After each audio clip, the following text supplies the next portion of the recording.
Hey and welcome to MFFLtv. I'm your host Dylan and we're coming off the second Mavs win in a row in preseason. Look, it is only preseason, so don't want to get too carried away. A win is a win, but it doesn't really mean much in the grand scheme of things. However, there were a few good signs that I did take out of today's game. Before I go into those, like and subscribe. It really does help out the channel. Now, with that being said, that first half, really the Porzingis and Doncic show. I thought both of them were really good. Don't think I talk about Luka enough on this channel, to be honest. I think he's just so good that it's sort of a given. But in one half of basketball, nearly putting up a triple-double, it's ridiculous how good he is. And it looks like he's even improved. You know, his free throw shooting so far has looked good. We'll have to see how that goes throughout the whole season. And also his standstill three-point shooting to me does look better. Last seasons in the past, his step back has been very good, but usually in his open spot up threes, that's when he has actually struggled. So if he can really elevate those two aspects of his game, he's already MVP caliber. If he adds those two, I think he's just completely unstoppable. Like, it's gotten to a point where it's ridiculous.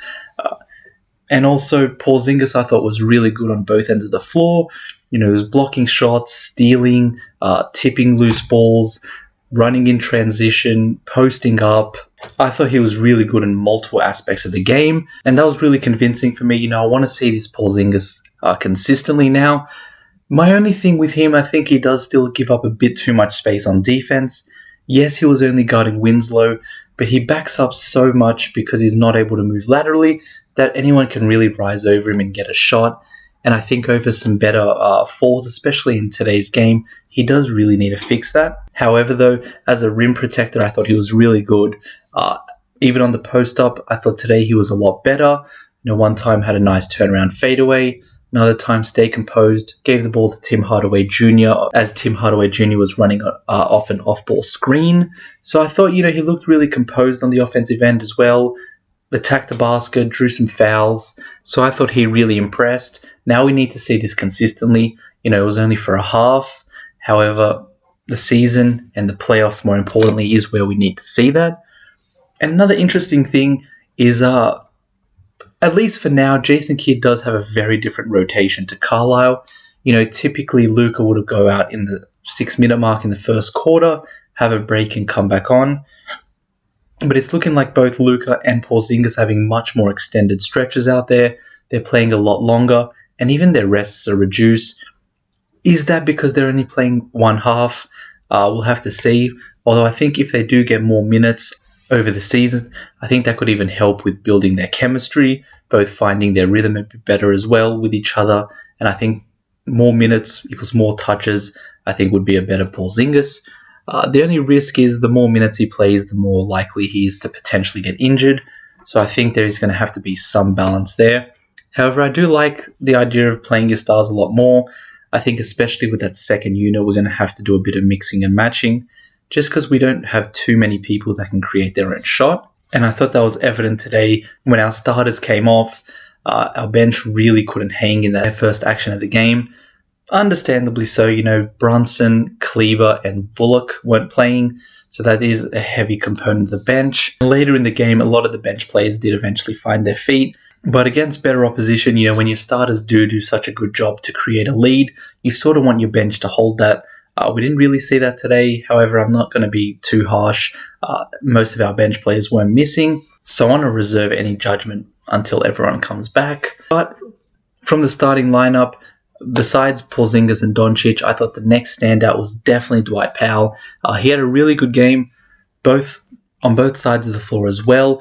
I thought defensively, yes, he doesn't block shots, but he slides his feet really well. He's a very good pick and roll defender. He's able to recover and help out a bit as well, and I thought he did that really good. Offensively, hit a three. If he can start doing that a bit more consistently, I think we could really take our offense to the next level as well. And he also did Dwight Powell stuff, cut off pick and rolls, got lobs, was in the right position at the right time. And I thought he was really good. He definitely looked more like 1920 Powell than 2021. Coming off that injury was tough. If he can look like he did in that second game throughout the season, then I'll definitely be happy to be proved wrong. I didn't think he should be the starting center. However, based on this game, he's definitely showing his worth and proving why he should be in there. So I'm really hoping he stays like that. He definitely does have a very good chemistry with Luka Doncic. I think they run that pick and roll really well. So hopefully that can remain. But I thought he was really good against the Clippers, and hopefully he can keep that up. And perhaps even the standout player in the entire game, Eugene Omoruyi. I've been saying this since Summer League. I think this kid is a stud. He's just so hungry. He plays with so much heart. He's so calm and controlled, and he's so smooth. I think he's a really versatile player, can do a lot of different things. Finished with 19 points. I think we need to find a way to get him off that two-way and have him as one of the final guys on this roster. I can bet he's going to outplay a lot of the guys we have at that 10 to 15 mark in our team. He's really impressed me, especially, early in the game, he got absolutely posted by Hartenstein, sort of a welcome to the NBA moment. Didn't faze him at all. He played immense, rebounding. He hit threes, off the ball movement, composed on the ball, always finding his teammates. Made a really good full court pass to Josh Green. So I think, we got to find a way to get this guy in the team because he can straight up play. And similar to that, didn't have the best game today, but KarlAnthony Jones, I think somehow we need to fit him in as well. He's just such a smooth player, can get to the basket at will, can create shots for himself, had a beautiful wraparound assist to Willie Cauley-Stein. I think if that was LaMelo Ball or even Doncic, that'd be highlighted everywhere. However, since it's KarlAnthony Jones, it might not. But I think we need to find a way to get this guy in the team. I think he's too good to be let go, especially because I honestly do think he's better than some of our other players. At the moment, I'd probably take him over Burke, Green, Tyrell Terry. Those guys definitely do have their own positives. However, KarlAnthony Jones just looks like an NBA-ready player, and he could definitely be our third point guard. The things we need to watch out for, the Clippers, Luke Kennard really lit it up against us. No matter what we did, we could not stop him. He was just hitting threes left, right, and center. Maybe Bullock could come in, and maybe that's someone who, when someone gets hot, can clamp him down.